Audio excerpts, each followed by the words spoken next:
When you hear the word feedback, how do you feel? Does it spark anxiety, hesitation, or even fear? How do you feel when feedback is offered to you? And how do you feel when it's time for you to give feedback to others? If you've ever struggled with giving or receiving feedback, you're not alone. This week, we're joined by Sue Anderson, author of Feedback Fitness. Sue is here to help us reframe our relationship with feedback, offering a powerful framework that will allow us to not only embrace feedback, but also use it as a tool for growth.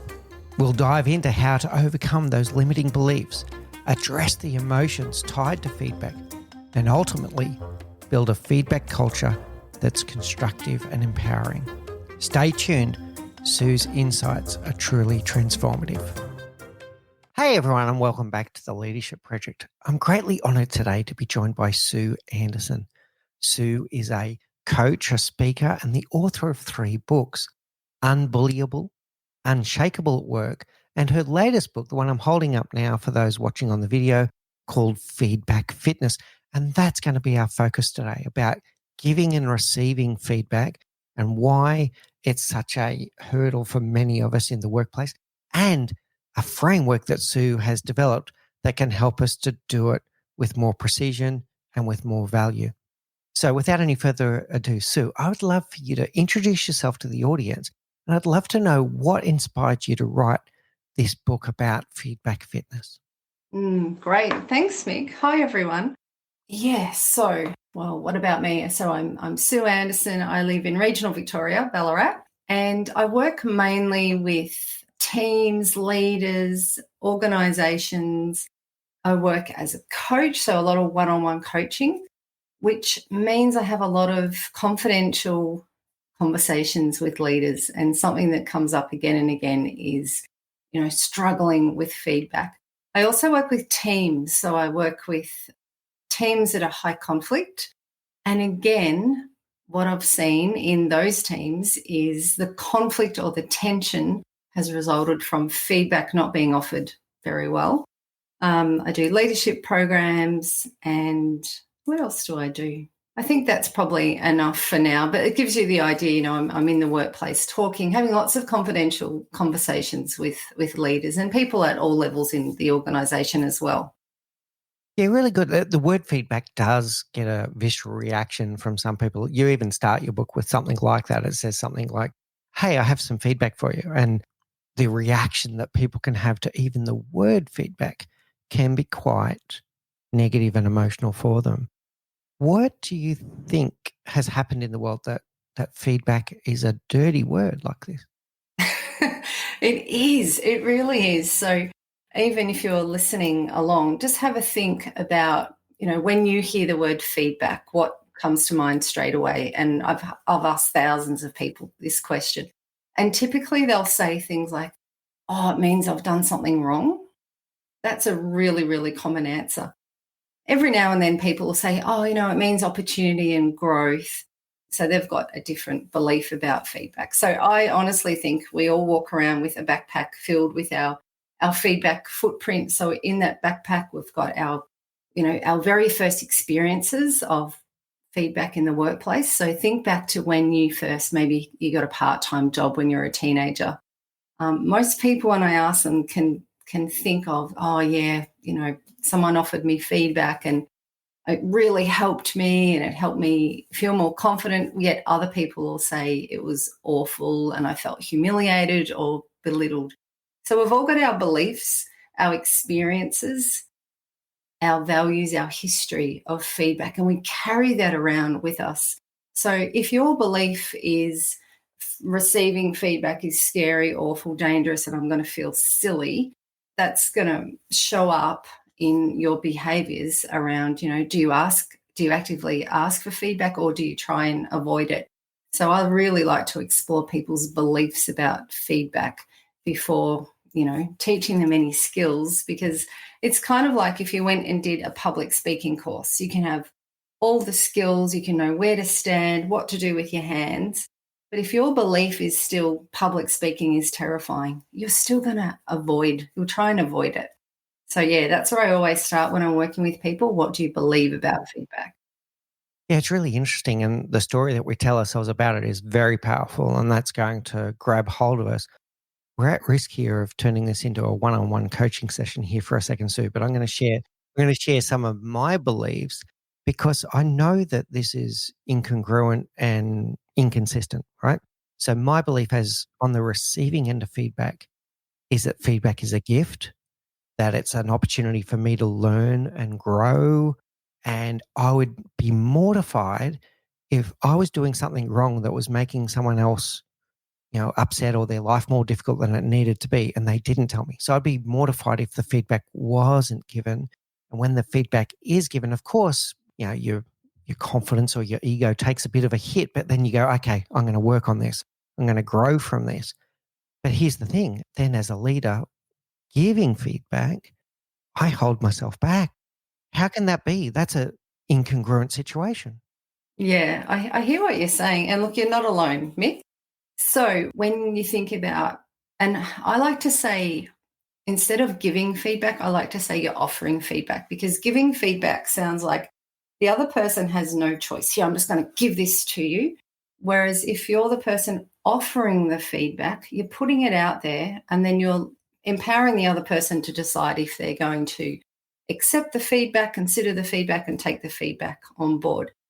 But you're right, Mick. What can very often get in the way is if you're someone and you need to offer someone feedback, or you'd like to, you might be worried about a few things. You might be worried about, what if I offer this other person the feedback and they take it personally? That's a big one. You've worked so hard to build a relationship with someone. It almost feels like a bit of a risk that if I offer them the feedback and they misinterpret, or they get offended, or they take it personally, or they become upset, that I'm going to damage this relationship that I've worked so hard. So they're two reasons. What if the other person takes it personally? What if I damage the relationship? Leaders have also shared with me why they're a bit hesitant to offer feedback is, what if it just gets really awkward and I've got to work with this person for the rest of the day, the rest of the week, ongoing. So especially when you've got to have an ongoing relationship with someone, it can feel a bit riskier to offer the feedback. What if I offer this feedback and the other person gets really upset or angry? Now, that's going to tap into, what do you believe about emotions, and what do you believe about other people experiencing emotions? And then finally, there is one that comes up is, what if I offer this person feedback, they get really upset and they go to HR and they say that I'm bullying them, and they put in a complaint about me and my feedback or my leadership. So it almost feels easier sometimes. It almost feels like it's just not worth it. Yet I think a lot of the reason is we don't have a framework. So we're kind of a little lost. We're walking into these feedback conversations not really sure how they're going to go. So therefore, it's just safer if I don't do it. And so that's what feedback fitness is. It gives people a framework in which to have those conversations. And think of it, here's another language point. Think of feedback as feedback conversations, not a speech that you're going to write out, rehearse, and then you'll just deliver it. And then the other person will just, accept it. And then you'll go away, and it's almost like, we shall never speak of this again. So think of feedback as a series of conversations. So there's a couple of really important language points there that I'm picking up. I really love what you're saying here about we're offering feedback, not giving feedback. And then that gives the opportunity to the other person to choose whether they want to take the feedback, how they're going to interpret the feedback, what are they going to do with that feedback. So it's an offering. It's not, hey, I'm going to give you some feedback whether you like it or not. So that's a good reframing straight away. We'll get to your framework in a moment. I want to go further into some of these limiting beliefs. The second reframe there that you said about it's an ongoing conversation. It's not once a year. How else can we overcome some of these limiting beliefs that you're talking about? The ones that you're talking about are the ones that many leaders experience. They're worried about their action. They're worried about the complaint to HR. That's very real. How does someone take the first step to get beyond some of those limiting beliefs that you're talking about, Sue? How do they take the first step? So the very first step would be ask yourself, what do you believe about feedback in general? Because, like I was saying before, if you believe feedback, conversations, any sort of feedback, and you have like a semantic response, you've got this physical response going on, to do a bit of a quality check. So, a quality check is like asking yourself, are my beliefs about feedback, whether it's offering, receiving, or feedback in general, are they useful? Because your belief about that was useful at some point in your life. Now, if you're maybe a leader and you're leading a team of 5 people, your beliefs that you had when you were a teenager about feedback aren't going to be relevant. So it's almost like quality checking and updating the usefulness of your beliefs about feedback. So what I would do is I wrote 101 questions that you can ask yourself about feedback to really pull apart what's your belief system, because you won't just have one belief. The other thing I would recommend is it really the feedback that maybe you're having a fear response to or you're feeling a bit hesitant about? The reason I say that is I reckon, and this is my theory, it's not the feedback, it's the emotions that go with the feedback. And so then you can ask yourself, what do I believe about experiencing emotions at work? Do I have them or do they have me? How empowered am I to change my state or change the meaning I'm giving to the feedback so that the emotions that come from that are different? Because I think some people believe feedback can make me feel stupid, upset, belittled, wonderful, incredible, confident. And so we want to move away from that feedback can make you feel something and more towards, I'm open to receiving the feedback and I can choose how I respond. And feedback can't make me feel anything. It's the meaning I give to the feedback. And we have choice in the meaning that we give to the feedback. So there's emotions. The other thing that if you have a fear response to feedback, you'll armor up. And so I tap into the work of Dr. Brené Brown, who's an American social worker and researcher. And she lists a whole heap of different ways in which we try and protect ourselves by armoring up. So it's things like, getting aggressive or avoiding or blaming. So when you're receiving feedback, really notice if any of these armors are coming up for you, because that's a sign. That's great feedback that you're having a bit of a fear response here. You're feeling a bit threatened. And it could be you're feeling threatened that you're going to look silly at work or that you've made a mistake or that you've let someone down or that, you're going to be exposed, that maybe your team will see that you're not such a great leader or that you're not as smart as what everyone, thinks you are. These are the worries that people have. So feedback, yes, that's part of it. But I reckon what goes with that is the emotions and also that, we can armor up. When we're armored up to protect ourselves, we're not going to be open to feedback.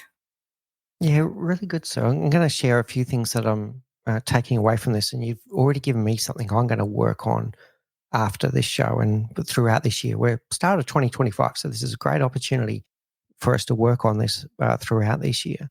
So the first one, I'll tell you how I overcome the inertia, is I do remind myself that feedback is a gift, that when I'm on the receiving end of the feedback, how much I appreciate it, and that it's almost unfair not to give the feedback. Imagine not giving the feedback and then a year later giving the person their performance appraisal and saying you didn't meet expectations all year. That's unfair.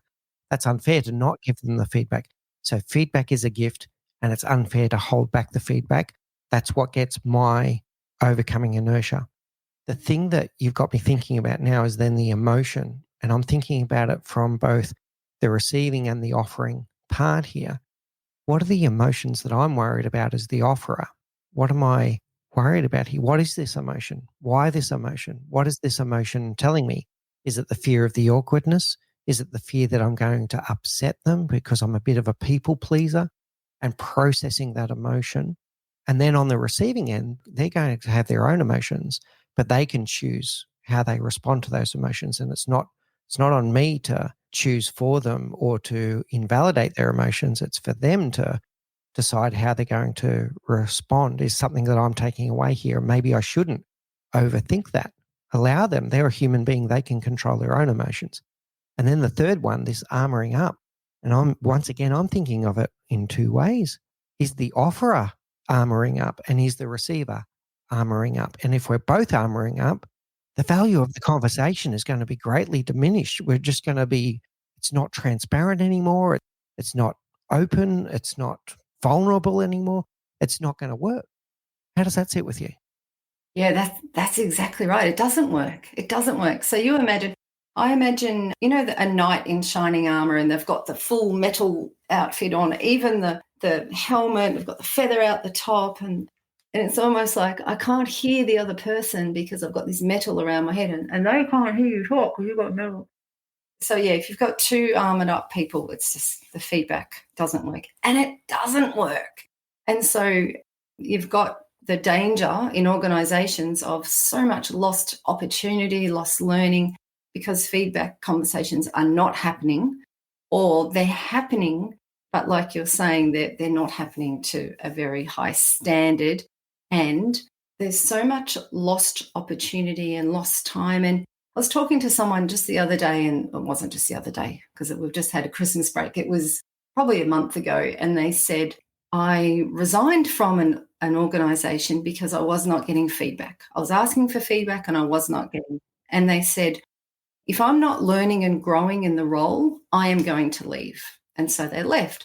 But on the exit, or during the exit interview, the HR person and the manager said, oh my gosh, we're so sorry to lose you. You're amazing. You're fantastic. We loved your work. And she said to them, you didn't tell me that. Like, it's too late now. If you had have told me, offered me that feedback back then, I would have stayed, but you didn't. So this is how important it is. So it's an expensive problem if you've got a culture in the organisation where feedback conversations are not happening, or they're happening really poorly. Part of the team conflict work I do, it's, that there's high conflict team, and I go in and I figure out what's going on. And a lot of it is the feedback, and even, the peer-to-peer feedback. It's not happening well. People are taking offense. People stop offering feedback. People are not offering feedback, but they're talking about people's performance behind their back, out in the car park. So, yeah, it's really important that you have clear, you're really clear on your beliefs, because how you show up and your beliefs and your thinking styles are going to have such an impact on the way you offer feedback. So if you think feedback's scary, awful, you will be hesitant to offer it to someone else, because you will also think that they think that feedback's scary and awful. So, yeah, there is a solution. Do you want to start talking about the solution, Mick, or are you still interested in the... Yeah, I want to unpack it a couple of steps more, and then we'll get into the framework. The framework is excellent, by the way, and I'm looking forward to dig into that. So, a few things that I'm taking away there is about whether my beliefs are impacting the way that I show up as the offerer of the feedback. And then I've got some questions I'm asking about the emotions to myself here, about when I'm holding myself back from giving that feedback. Am I doing that to protect them, or am I doing that to protect me? There's the emotion and the armor element of that. Then there's the temporal aspect, that feedback doesn't age well. And in this case that you're talking about, where the person got so bad that they even left the organization, that's pretty extreme. But feedback, both the positive and constructive feedback, is not going to age well. It's better to be timely when people can remember and they can do something about it. Then the other one that I'm picking up here, Sue, I'm going to share something we spoke about on the show before, which is we fundamentally believe that we get the behavior that we celebrate, we get the behavior that we reward, and we get the behavior that we tolerate. And I think feedback plays a huge role in this, that for the positive feedback, the valuable feedback that the person can repeat, we're giving feedback on the things that we want to see, the behaviors that we want to see. We're celebrating and rewarding by giving the feedback, because then the person is going to go, oh, the boss liked that. I'm going to do it again sometime. And then the insidious one is we get the behavior that we tolerate. If we're not giving the feedback on behaviors that are not congruent with the values of the team and the organization, guess what? That behavior continues and it starts to become toxic in the organization. What are your reflections there about those kind of elements of the emotion, then about the timing aspect, and then about the celebrate, reward, and tolerate. The emotion is definitely a big one. And gosh, you could do a whole half day workshop just on emotions and especially that fear response. Let's also talk about the ability of feedback to build confidence in someone. So if you think of confidence attached to a particular skill, so I'm confident in my ability to write the Jones report rather than I'm confident as a person. There's research that says, when someone's new to the team or new to a particular skill, absolutely smother them in, no, don't smother them, provide plenty of feedback, letting them know what they're doing well. So that acknowledgement feedback. But this is where, the word it depends comes up a lot. If you've got someone in your team and they've been doing the skill for a long time and you come in and offer lots of, you're doing a great job, that's really awesome, that can be perceived also as a bit condescending. So I reckon a useful phrase is to, whenever you're thinking about having a feedback conversation or thinking about your team, is that it depends, because it's got to be really tailored to you and your leadership style and what's going on in your team and the people in your team. So that was the emotions on. What was the second one you said, Mick? Yeah, so the second one was then about the temporal aspect, about it doesn't age well. What's the right timing for this feedback? So I've looked at all the research I can find around feedback. There is no right timing because it depends. So when we start on the framework, that's something that you would talk about in, a one-on-one or with your team about what's the right timing. Because it could be, someone might say, I would love you to give me feedback straight away. And you'll say, well, I will as much as possible, but it's going to depend on where we are, what's the feedback, who's in the room.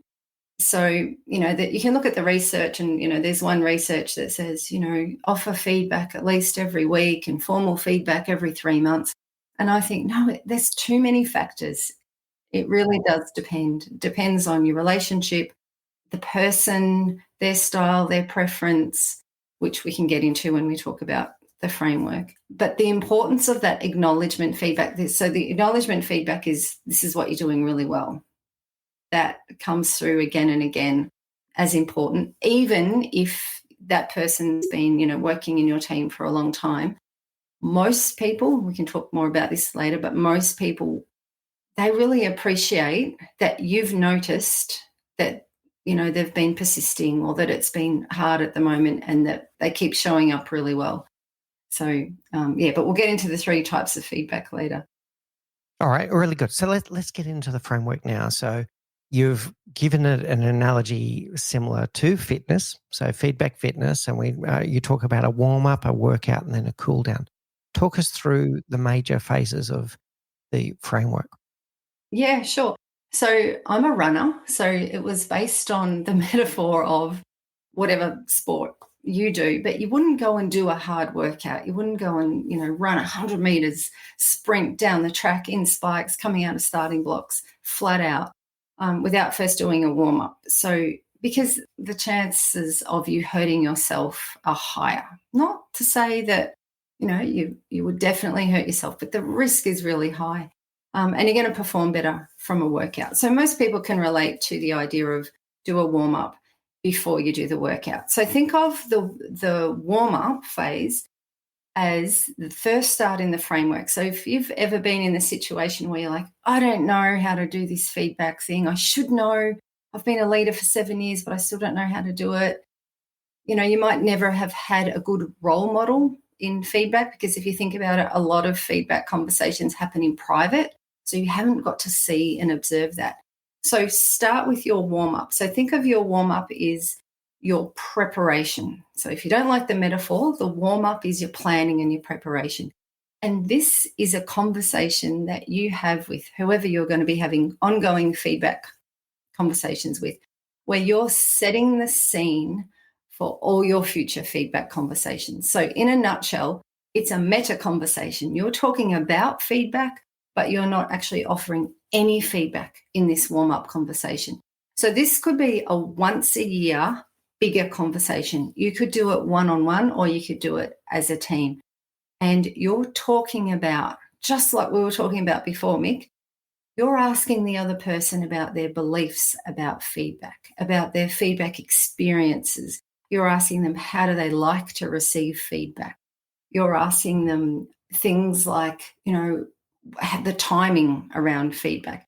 And it's a negotiation question as well. So you're letting them know the reason why you're going to be having these feedback conversations. You're going to be talking about emotions that might come up. So it's almost like you're getting everything out on the table when it's, a very neutral time. There's not any feedback, that you're going to slam dunk them with. You're talking about things like permission. So, hey, part of my role is to provide you with ongoing, really useful feedback. You're asking them lots of questions about how they like to receive it. So people have different feedback preferences. Do they like, concrete examples? Yes. Okay. How many concrete examples do you like? Do you like time to talk and then go away and reflect and then circle back and have a second conversation after you've had time to process it? And so you're setting the scene so there are no surprises. So you'll be talking about, we're going to be having our weekly one-on-one catch-ups.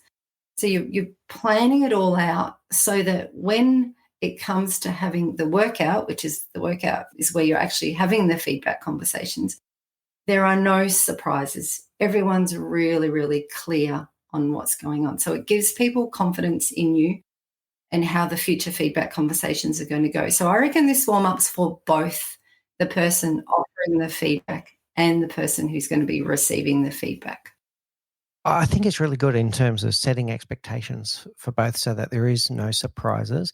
I encourage everyone to get a copy of the book, by the way. In the book, there's amazing questions that can help have that conversation with the other person, both on the offering ladder, or what you call your offering ladder, and your receiving ladder, thinking about those questions. Ask yourself those questions. Ask the other person that you're going to have the feedback relationship with.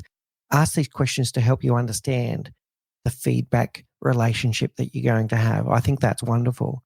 I then do find it, Sue, that it is very, I'm going to say, unique to the individual. And you've got this process here, tailored intention and permission. And we talk about the tailored to start with. It is quite unique. Some people just want it blunt. Other people want a detailed conversation. Other people want it short and sharp. So having that conversation is going to set the scene for everyone so that no one's uncertain about how is this conversation going to go and how is it going to serve both parties well. Tell us more about tailored. Tailored came from a team I was working with. And so when I work with a team, I get to work with, all the team members and the leader. So tailored was a leader saying, my team aren't very good at receiving feedback. And I was like, okay, what's going on here? How, talk me through how you're offering the feedback. And he said, and his intentions were good, but he said, I offer them feedback the way I like to receive feedback. And I said, oh yeah, what's that? How's that? And he said, direct and in the moment. And I thought, oh, okay. So he's offering, it makes sense. He's offering feedback the way that he likes to receive it. So he's not tailoring it to the 8 different people in his team. He's making the assumption that they all like to receive feedback the way he likes to receive feedback. So when I shared with him, that people like to receive feedback differently, he'd been a leader for a long time. He was like, I never thought about this. I just assumed everyone else would like to receive it directed in the moment. So he really had to learn how to ask his team members individually, how do you like to receive feedback, Rashna? And really listen. And I encouraged him even to write down notes. Rashna likes to receive feedback, not in public, even positive, what people call positive feedback. So again, he was really surprised that Rashna didn't like the public positive feedback that he'd been offering. So again, his intentions were good. He thought he was being a great leader by offering this, positive feedback to Rashna in front of everyone. But when he sat down and asked Rashna said, no, I feel really awkward when you do that. I'd prefer if you didn't. So he was like, oh my gosh, I've got to really have my attention out. I've got to really listen and hear, make notes. And then in the one-on-one, he would pull out the notes just before his one-on-one so that he could get really specific. Rachna likes feedback offered this way. But this is the warm up. This is where you sit down and say, Rachna, tell me, how do you like to receive feedback? And if Rachna says it depends, great. Ask Rachna about what does it depend upon. That's gold for you as leader. Yeah. And then write it down. Now, some people will say, I don't know, because they've never thought about it. How do you like to receive feedback? Oh, I don't know. So then you ask them, can you think, this is searching for a reference point now, can you think back to a time maybe in another organization where someone offered you feedback and it landed really well for you? And they'll go, oh, yeah, I had this leader and she was awesome. How did she do it? So you're really getting into what's landed well for them in the past. How did that leader do it? So that's the tailored. That's really attention out, putting your own beliefs, your own preferences to the side and going, hey, how can I be the best leader for you and offer feedback in a way? Now, you also might have to negotiate that, because I had one situation where the person said to the leader, I would like to sit down with you every Friday afternoon for 30 minutes and for you to give me feedback on how I've gone for the week. And I'd like three, different types of feedback. And the leader said, look, I'd love to. I'm not going to have time to do that. What I will do is this, this, and this. Are you okay if I send you feedback via a text message every now and then, or in our, Teams chat, or, whatever? It's not always going to be face to face. So their preference was face to face. So the leader said, I'll try as much as I can. We've got our fortnightly catch ups, but it could be a quick phone call as we're driving, blah, blah, blah. So it's a bit of negotiation as well, so that you're not setting these expectations up and then as leader, you can't meet them.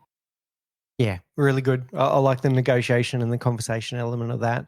And then really, to me, it embodies the graduation from the golden rule to the platinum rule. So moving from treating other people the way you want to be treated to be treating other people the way they want to be treated. And the way to do that is the conversation. The one thing I might add there, Sue, is when you do ask your team members this question, it may come as a shock. They may have gone their entire career and no one's ever asked them this question. You may need to give them a week and say, hey, all right, I've caught you off guard with this question today. Why don't you go away and think about it? Let's come back in a week's time. And I love your example of think about times in your past where feedback has landed well for you. What was it about that feedback? That's a really good one as well. And it could be in a sporting environment. I had this great swimming coach when I was a teenager who was blah. Could be stuff outside of work. The other thing, I just on that, Mick, the other thing is, if you really want to establish a feedback fit culture in your organization, wouldn't it be great if at recruitment you said to people, hey, come and work in our team. We have feedback conversations. You'll be provided with these different types of feedback. We really value your learning and your growth. And then at, interview, a simple question. What are your thoughts on feedback conversations in the workplace? Or, which is a different way of saying, what do you believe? If you ask someone, what do you believe about feedback? Sometimes it throws them a bit. But if you say, what are your thoughts? What's your experience? To what degree do you value feedback conversations? This is in the interview. So you're already starting to pull and, listen to their beliefs about feedback, because my own personal belief is, and in the induction as well, hey, welcome. Once you've settled in, we're going to be having a conversation about feedback. It's going to go for about 45 minutes. It's going to set up all our future feedback conversations. So, yeah, I think that you're really starting to understand their beliefs about it, because my belief is, if someone's not open to feedback, they're not feedback givable. They're less likely to be leadable, manageable. Do you know what I mean? Coachable. So I think this is a vitally important thing to talk about right at the start. I think it's a very valuable question to ask at an interview on both the offering and the receiving side. If you're interviewing a potential leader in your business, ask them about their thoughts about offering feedback and then about receiving feedback. Really good. All right, the next part of the framework is intention. And I think this is another one where assumptions can really bring us asunder. Tell us about the word intention and what it means in the framework. Yeah, so this came from my own research I did. Now, when I say research, it was not peer reviewed, rigorous, vigorous academic research, but I have interviewed and I have surveyed thousands of people. And what came through very clearly is if you, as leader, have not and not communicated a clear intention, if you've not shared with people the reason why you're offering feedback, they will fill in the gaps. And the things that they fill in the gaps with are things like, oh, why is she offering me this feedback? Why is she sucking up to me? What's this about? And so there's this almost this fear response of, oh, they're only saying this because. So that's where it's really, really important that you, when you're having remember the warm up conversation, you're not offering any feedback. You be so clear. You say, the reason we are going to be having feedback conversation is this, this, and this. What do you think about that? My intention in offering you regular ongoing feedback is that I'd love you to succeed in the role and grow and blah, blah, blah. So you're being very, very clear. So that's in the warm up conversation. And there's a little sentence. I don't know if you want to get to it yet, Mick, but it's you remind people just before you offer feedback the reason why you're offering the feedback. So it goes something like, hey, Mick, is it okay if I offer you some feedback on the way that you were formatting the Jones report? And then you nod, and then you say, because. Now, the word because is very powerful. The word because sends the message, I've got a good reason. So what you're actually saying is, I'm offering you this feedback because I would love you to be able to, send off that Jones report, but you're better to tap into some of their reasons, what they've said is important about feedback. So include that intention in your warm up, but also that little reminder, hey, I'm offering you this feedback because. A little tip, and unfortunately, I was coaching someone and they did it. They did the warm up conversation where they went through, what do you believe about receiving feedback and what's important to you about receiving feedback? And the other person said this, this, and this. And unfortunately, at the end of the warm up conversation, they offer them some feedback that they'd been wanting to offer them for a while. So it felt like a big setup. It felt like you've made me say I'm open to feedback, and these are I'm growth, blah blah blah. And now you've slammed dunked me with this feedback that you've been wanting to offer me for 6 months, but you've been too afraid. So just to make sure that feedback conversation is not followed by a feedback workout, not the big one. Yeah, got it. Yeah. This whole thing around intentions, if someone is second guessing your intentions or your motives, that's not a good sign. So having that conversation with clarity is really good. And I loved what you said about maybe even playing back some of their own words back to them and say, I'm giving you this feedback because you asked me last week about, it could be, it's in their frame, not in your frame. I really quite like that. But also making sure you're not just manipulating the conversation. That's not going to land well either. All right, tell us about permission. Oh, permission is about trust. It's about creating psychological safety. And it sounds weird, doesn't it? Like, yeah, but I'm their leader. Of course, I have permission to offer them the feedback. It's a bit of buy in, it's a bit of respect. So, in the warm up conversation, the permission bit is, we're going to be having conversations, and you'd say both ways. It's not just me as leader offering you feedback and you just accepting it and taking it. It's, as leader, I would also love to receive feedback from you. But we need to put some scope around it. So we need to make sure that, the feedback I'm going to be offering you is about the tasks you're doing, how you're showing up as a team player. What is useful is to get out, the job description or the position description and say, these are the areas in which I'm going to be offering you. We're going to be having feedback conversations about these. How does that sit with you? So lots of check-in, lots of asking permission.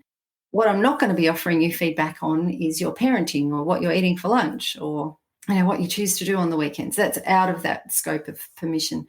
So yes, it's an unnecessary step, but I tell you what, it's a powerful step because it's very empowering for the other person to say, yes, I give you permission to offer me feedback. Then in the little the little sentence right before you offer feedback, is something like, hey, Mick, is it okay if I share something I've noticed about? Because we always want to link it to a task. That's the permission again. Because if they say, or it could be, if they love feedback, you'd say, hey, Mick, I've got some feedback for you. Is that okay? It's about the way you formatted the Jones report. If they've said, the word feedback is terrifying for me, we wouldn't say, hey, I've got some feedback I'd like to offer you. You'd say, I've got some insight, or you've asked them. If someone in the warm-up says feedback, the word, you ask them, how would you like me to phrase it? What are some other words, some data, some information and insight? So you make sure that you're using that permission as a way of establishing safety. Yes, you don't have to, but it's very empowering. And if in the moment when you're offering the feedback, someone says no, then you know something's changed since you've had that warm-up conversation. And that's where I'd go into, are you okay? Yeah. Curiosity. Like something's changed. Yeah, curiosity and compassion and empathy. Because if you've taken the time as leader to set up all your future feedback conversations, and then 3 months down you say, hey, can I share something I noticed about the way you were presenting at the board meeting? And they go, no, then you're like, okay, something's changed. And that's when you want to go to, I'm curious about what's changed, care and compassion. It doesn't happen very often if you've had the warm-up conversation, but it could be, no, because I've just had a phone call from the school. They think my daughter's broken her arm. Yeah, right. Exactly. All right. Really good. Okay. So let's, and on the permission, and a big theme that's coming through, by the way, is the power of language and everything you're saying, Sue. So the reframing of, change the word feedback for insights, or, I love that. That's really good. And then with the permission, the way that you did it was back to offering. You're offering feedback, and you're inviting them to say, yes, I would like that feedback. Very good. All right, let's get to the workout itself. So you speak in the framework of 3 types of feedback: acknowledgement, evaluation, and guidance. Tell us about the 3 different types. Yeah. If you want a super easy way to remember them, so we've got in the bigger framework, it's easy. The warm-up, the workout, and the cool down. So the workout is the bit where you're actually having the feedback conversation. And then an easy way to remember it is the 3 different types are tell the person or share with the person what they're doing well. So there's a particular framework. I don't know if we're allowed to use the language in your podcast, Mick, but think of it as a not very nice sandwich, where the old framework was start with something positive, say what you want to say, but you're too scared to say it, and then suck up to them with something positive at the end. So let's not do that anymore. But all the research that I looked at says, yes, start with something. I don't even like, just going back to language, Mick, I don't even like positive, negative feedback. And I'll quickly share why.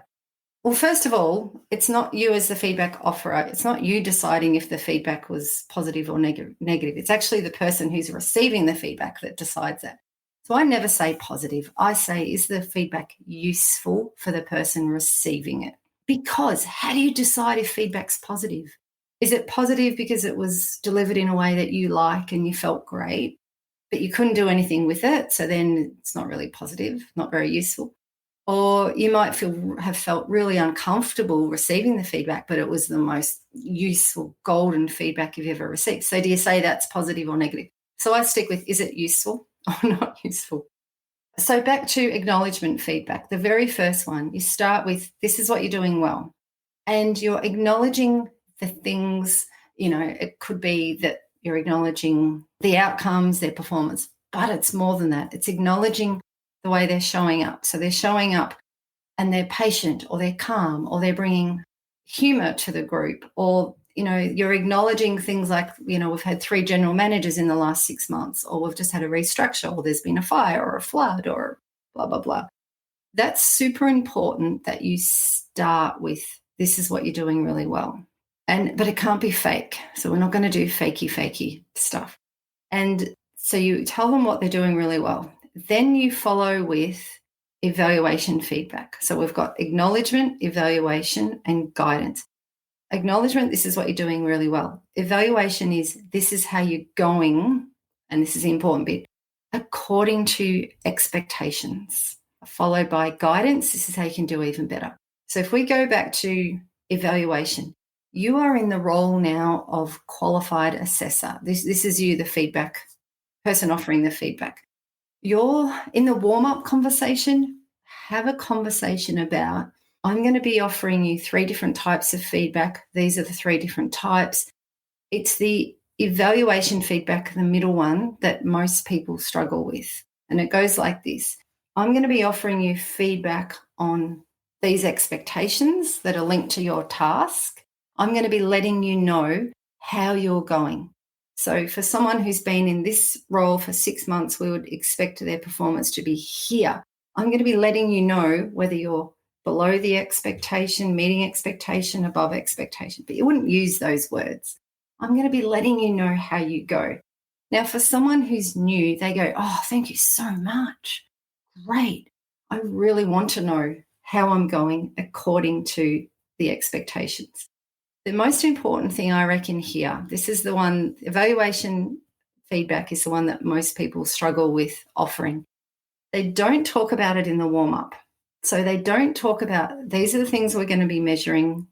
And it could be, as I said before, role description, but it could also be, a team charter or code of conduct. And then they don't talk about how we're going to measure it. So everyone's got different ways of measuring. So some people it's the exceeds, meets, does not meet. For other people it's different measures. It doesn't matter what measurement you use, but in the warm-up, talk about that so that then there's no surprises. So then in your everyday feedback conversations, you start with, this is what you're doing well, this is how you're going, and then how you can do even better. Mick, did you have any questions around that evaluation one? Because that's the one most people struggle with. I really like it. I'll just reflect on it and just say, yeah, it could be against their role description, or it could be against team values or the values of the organization.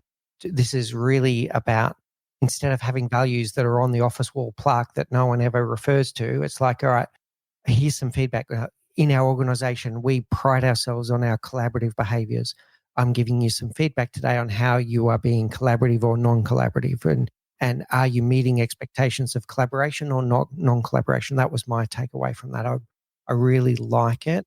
And the clarity of expectation, I'm going to share another story with you.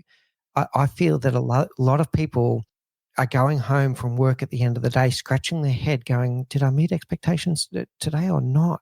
And if those conversations are not having, they're going to have anxiety about, well, I don't know. I don't know. Did I have a good day at work today or not? I don't know. I don't know. So having that clarity of expectation and then the measurements against the expectation, I think is something that we can all take away. Really good. Yeah. So you've got acknowledgement, you're in the role of cheerleader. This is what you're doing well. Then you've got evaluation. You are in the role of qualified assessor. So just if you're listening, just think, how comfortable am I in that role of qualified assessor? And then you've got guidance feedback. You're in the role of coach mentor. Just one last thing on the evaluation, because that's the one, when I run workshops, that's the one that most people are like, this is where I struggle. So a couple of things. When I run workshops for engineers, because I ask people, go and stand, which one do you feel most comfortable offering? Is it, this is what you're doing really well, this is how you're going, or this is how you can do better? And most people will go to cheerleader. This is, I'm comfortable in the role of cheerleader, most people.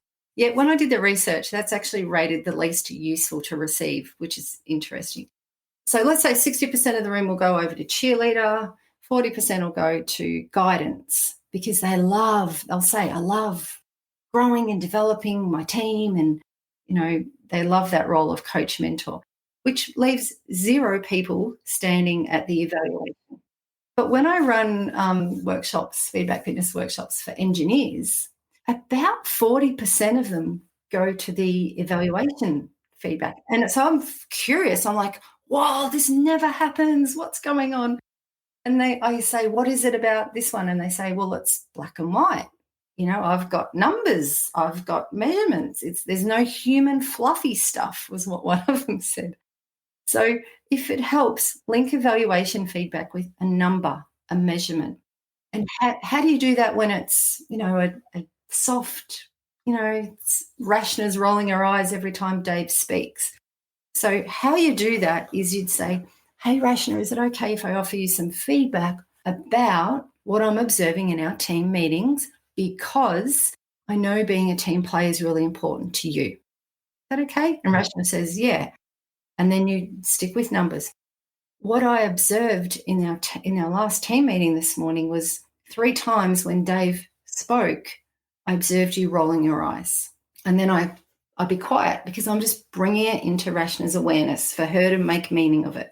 Now, she might go, oh my gosh, I didn't realize I was doing that. Or she might go, yeah, because blah, blah, blah, blah, blah. And so this is now the part that I reckon is important where you can bring it back to numbers. Rashna, we've got our team charter or our values. The expectation of team members is that we would have 0 eye rolling. I observe you with 3, other way around. We would have 0, I observe with. And so that's a way to bring back, how do I take this fluffy behavior attitude stuff and turn it into a number? The expectation is it would be 0, I observe 3. And then again, you zip your lip. It's really hard for leaders. Allow people time to process because especially if they're armored up. Yeah, so that was just a quick example. So that evaluation one, if you can make friends with that one, and if you're listening going, oh, that's the one that I'm not very good at, bring it back to a measurement, a number, and talk about that. Talk about that in your warm-up. I'm going to be offering, these 3 different types. The evaluation one, this is what I'm evaluating. This is what you will be evaluated against. And these are the measurements in the warm-up before you've offered any feedback at all. Really good, Sue. I like that a lot. The other thing I'm picking up as a thread as we go along, every time you give an example about how specific you are, tell us about the role of being specific and clear in the feedback. I believe, now this is just my belief, that most people, not everyone, but most people process information coming in by making a movie of it because they're taking the stimulus coming in through their ears, their eyes, and they're recreating it. They're making a movie of it. So if you're saying something very fluffy, for example, the CEO says to you, you just need to be more visible in our leadership meetings. It's really hard to make a movie of that. And if you can't make a movie and picture yourself doing it, it's hard to picture yourself in the future doing that behavior, but also repeating that behavior. So if you think about growth mindset, so the work of Professor Carol Dweck, if you can't be specific enough to make a movie of it, how are you going to repeat that in the future? So if you can't make a movie of good job, like, well, what specifically did I do well that I can repeat in the future? So that's where you can bring it back to, I saw, this is what I observed, I heard, and it's got to be things that they can make a movie of, it's within their control and it's repeatable. So especially when it's that behavior that, like you were talking about before, Mick, that you do want them to see again, help them make a movie of it. I saw and heard the way you welcomed in the customer. I heard the way you asked them 3 questions about them. They can make a movie of that. They can repeat that and it's within their control. Fluffy feedback, it's just what happens is if you haven't had a warm-up conversation and then someone says, hey, Mick, you just really need to step into your leadership more. What happens is, Mick, What am I going to do with that? Yeah. and so you'll go home, Mick, and if your belief about feedback, it means I've done something wrong, you'll be like, oh my God, you'll be going back over everything that you've done in the past. You'll go home that night and you'll be wondering, lying awake, going, what did she mean? Does she think that I'm not? And there's nothing to do with it, which links nicely into the importance of the cool down conversation. All right, so let me quickly reflect on that and then we'll go to the cool down. What I'm picking up with this on the specific is the more specific it is, the more believable it's going to be, the more repeatable it's going to be, the more actionable it's going to be. Yeah, really good. I love it. So let's talk about the cool down. Okay. So let's say you're offering the feedback. It's kind of like, so I live just out of Ballarat. So our phone reception, this is going to sound weird, but it'll make sense in a minute. Our phone reception isn't that great. Our signal drops out a lot. So have you ever had a time where you've phoned someone and it's dropped out, you've lost the connection, so you ring them back and then they ring you back, now it's engaged. So then you don't ring back and now no one's ringing anyone. So it's an easy metaphor to say, if you've offered the feedback, you're responsible for the cool down. The cool down is all about psychological safety. It's about making sure that the person has given the meaning that's useful to your feedback. Given that a lot of people go, oh my God, it means I've done something wrong. If your intention is to, help the person develop their skill or whatever. So it's really simple. It's all about recovery. It goes like this: 1 minute, 1 day, and 1 week. You call them back. Not literally, but going back to the phone metaphor. So 1 minute later, so you've just offered someone Rashna feedback that that you've observed her rolling her eyes the 3 times that Dave spoke. So you want to know at the end of that conversation, that's the 1 minute later, what meaning has she given to your feedback? So that's when you would ask a question like, what do you think about that? What are your thoughts on that? And so what you're asking is for them to clarify the meaning they've given to the feedback, because you could offer the feedback and they could make it mean something else, something different to the meaning that you had in mind. So you're checking in with them. What have you understood about? You wouldn't use that. I think that's a bit condescending. But in essence, what do you understand about the feedback I've just offered you? You're checking in with them, making sure they're okay. Now, most people will go, yep, good, great, because if you haven't done a warm-up, they just want to end that feedback conversation. Yeah, thank you so much. Thank you so much. So they then go home or they walk over to their friend, Michelle, and they maybe talk. They've received your feedback. They've got time now to process and think about it. They maybe have had time to implement it, maybe not. So then you check in either the 1 day later, it could be that afternoon, it could be the next day, it could be 2 days later. But they've now had time to process and think about it. So if they've had a fear response, hopefully they're out of that. This is the time when you call them back, you check in and you go, hey, Rashna, now you've had time to think about our conversation from yesterday. How's it sitting with you if they're kinesthetic? Or what do you think about it? This is really important. So I was a leader in state government like 25 years ago. I didn't have a feedback fitness framework. I wish I had. But one day I remember I offered someone in my team feedback, and I remember thinking that went really well. That went really well. I delivered it really well. Came back into work the next day, showing my age. We didn't have email at home then. And there was an email from this person saying that they felt that I had personally attacked them. I was absolutely horrified. I thought the feedback conversation had gone really well. So that's that 1 day that you go back and you say, now you've had time to think about it. What are your thoughts? Do you have any questions? Do you need any support? And that one, do you have any questions, is a good one. I had a funny situation where the CEO said to a leader that I was coaching, you just need to, or maybe it was that you just need to be more visible. Oh, no, it was about his listening. So the CEO said, you need to listen more. I coached that person the next day who received that feedback. And that person said to me, what do you think the CEO meant? And I'm like, I don't know. Could you go back and ask? And he's like, no, Sue, it was about listening. I can't go back and ask, what did you mean? And I'm like, oh, okay.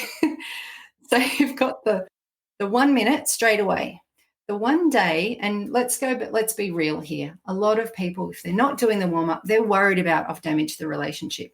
So the 1 day is, are they avoiding me? Do they hate me? Are they coming back saying, that was great? And then the 1 week, it doesn't have to be 1 week later, but the 1 week is, okay, now you've had time to implement the feedback. Let's keep this conversation going. Did you implement it? How did it go? Oh, it went well. Let's celebrate. Next steps. If you didn't implement it, what got in the way? How can I help so that you can implement it? Or it wasn't implemented. What happened? Oh, well, that completely changed. Because what some leaders have shared with me, they get annoyed. I offer this feedback and they don't implement. But the leader doesn't go back and say, what were the reasons that it wasn't implemented? Because there could be a very good reason, especially if you're in an industry where it changes so quickly. So it's a way to keep that feedback conversation going, because it's always next steps or, okay, you've implemented that bit. let's talk about feedback on the implementation. So you keep it going. That's why I refer to it as a series of conversations.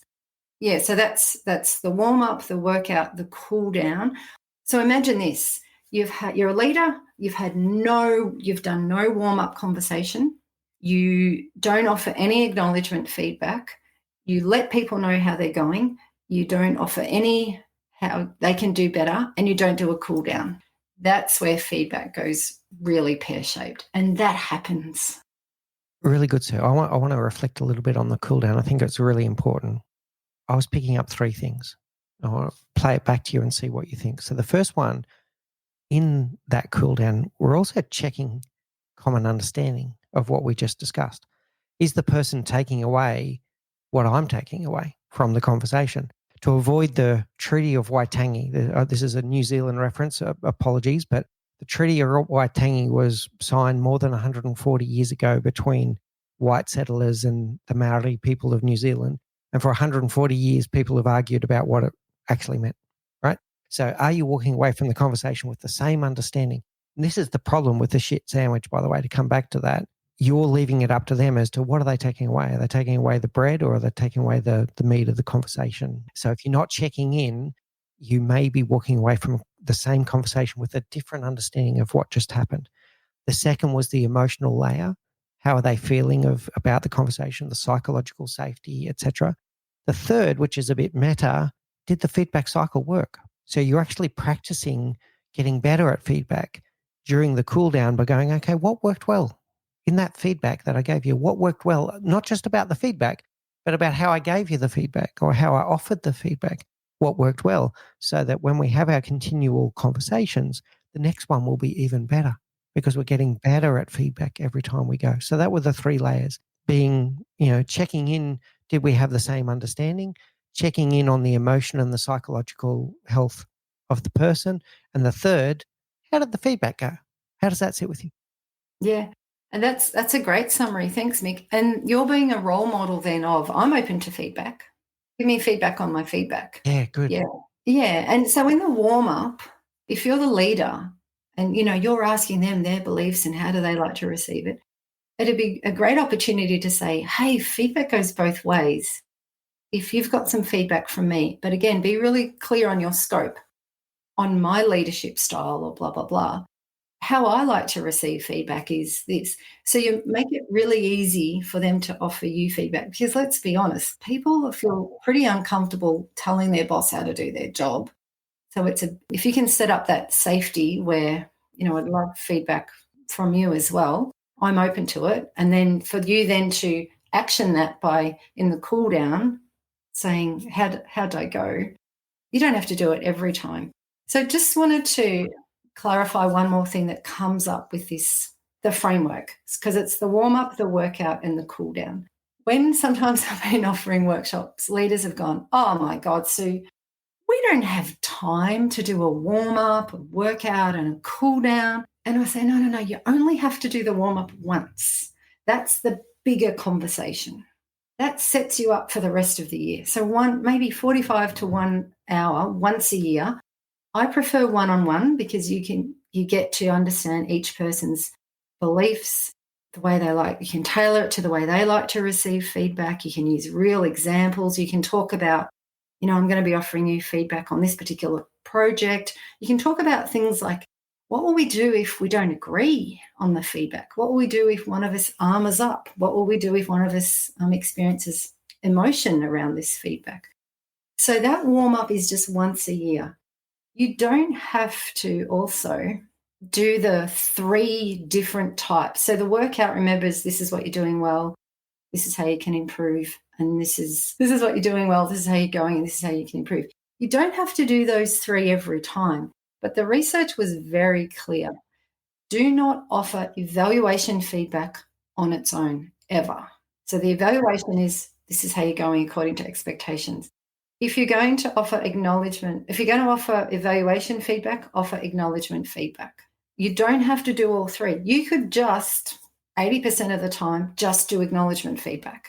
I saw the way you encouraged Tina to speak up in our team meeting. That's acknowledgement feedback. So you don't feel like, oh my God, I've got to do this big warm up, workout, cool down every time. You don't. And please don't think you've got to offer the 3 different types of feedback every time that, the in the moment feedback. You don't. But a little tip, never offer the middle one, evaluation feedback, on its own. It's not a good idea. Can I tell one more story? Yes, please. I worked with one team and I went to the leader and I asked her, what's going on? And she said, oh, God, this team, I offer them feedback all the time and they don't listen. And I went separately to the team and I said, what's going on? And they said, oh, we ask her for feedback all the time. She doesn't give us any. And I'm like, okay, there's some mismatch happening here. So what was happening, went back to the leader. I said, tell me more about what your feedback conversations. And she said, oh, I'm always telling them, good job, great work, you're going really well. Went back to the team. What's going on? They said, there's a restructure coming. We don't want to just hear good job, great work. We want to know how we're going. We want to know where we stand, and we want to know how we can do better. She's not providing that feedback. So that's just a quick example of make sure that you are offering the 3 different types. And if you're the receiver, do you have permission from yourself to ask for the 3 different types? Yeah, really good. Yeah, don't just go to your leader and say, can you give me some feedback? Be more specific. Yeah. Yeah. Feedback on what using what measurement, and the 3 different types of feedback.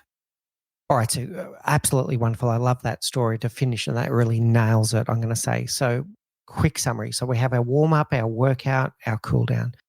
The warm up is all about setting expectations, about having conversations about feedback, about our beliefs about feedback, about offering feedback, receiving feedback. Where do we sit? About tailoring, about understanding intentions of the feedback and having the permission to offer the feedback. And in the workout, the 3 types, the acknowledgement, what are they doing well? The evaluation against expectation and the guidance on where they could do better. And then the cool down in the moment, within the first minute, after a day or so, after a week or so, checking in that you've had a common understanding of what the feedback was. How are they doing emotionally from the feedback? And how is the feedback itself landing? It's really a powerful framework. So thank you so much for sharing it with us today. I'd like to take us now to our rapid round. So these are the same 4 questions that we ask all of our guests. First of all, what's the one thing you know now, Sue Anderson, that you wish you knew when you were 20? Okay. I wish I knew that back then, I reckon my worth, my esteem was linked to my performance.